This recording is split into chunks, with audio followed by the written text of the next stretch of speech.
A pleasant day to you, each and every one. So, I am going to be discussing about the New York School. So, the New York School is a loosely connected group of American artists, poets, and writers from the 1950s and 60s.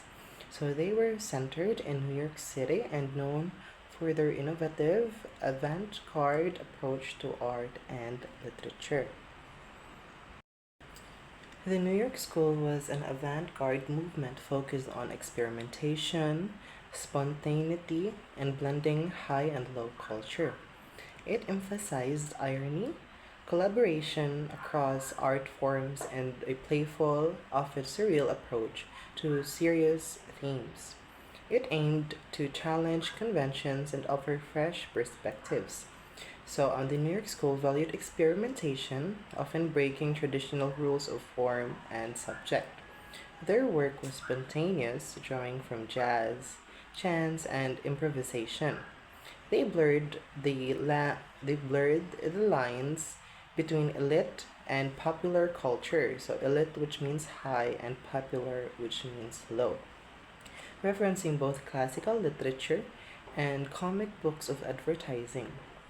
Their tone was often irony and witty. They favored collaboration, especially between poets and painters. For example, Frank O'Hara with Jackson Pollock, and explored serious themes in surreal, sometimes in a humorous way. So here, they saw themselves as fellow travelers of the abstract expressionist school of painters. Then many wrote art criticism. Their their aesthetic mode overlapped with Pete's spontaneity and with the confessional poet frankness, but was much more ironic and more interested in the surreal combination of high art and popular art illusions. So the poets often saw themselves as literary counterparts to abstract expressionist painters, embracing emotion and process. Many were also art critics, merging writing with visual art analysis. Their style overlapped with the spontaneity of beat poets and the emotional honesty of confessional poets, but they were concerned with form, irony, and artistic allusions. They frequently combined cultural references from opera to pop songs in unexpected ways.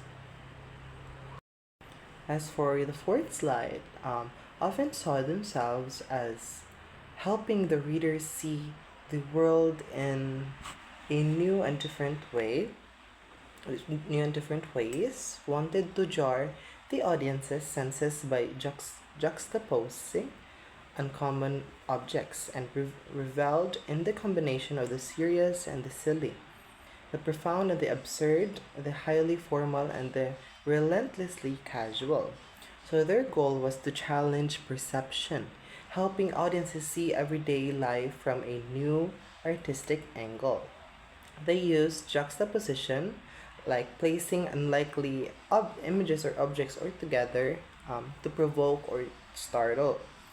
Their work embraced contradictions. It could be profound yet absurd, highly structured yet casual, reflecting a layered and multidimensional view of reality.